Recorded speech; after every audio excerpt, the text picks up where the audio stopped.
This is the powerful truth about strong women that no one talks about.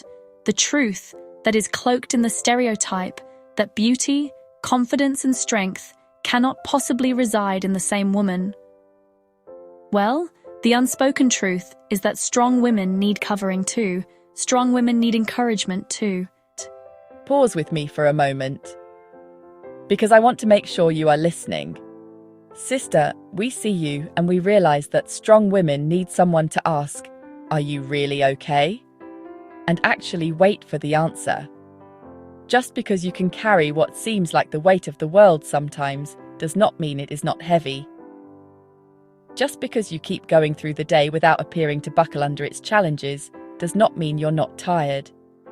Just because you pray for everybody else does not mean you do not need prayer for yourself. Here is your powerful truth, my sister.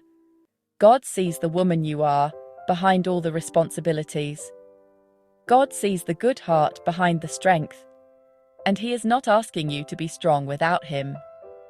To be real with you, sister, He is asking you to let Him show you how to maintain that strength and continue to grow in grace and beauty. He is reminding you that when you cast your cares on Him, He truly cares for you. Sister, you are not forgotten. You are being strengthened. This is a Sister Gems moment.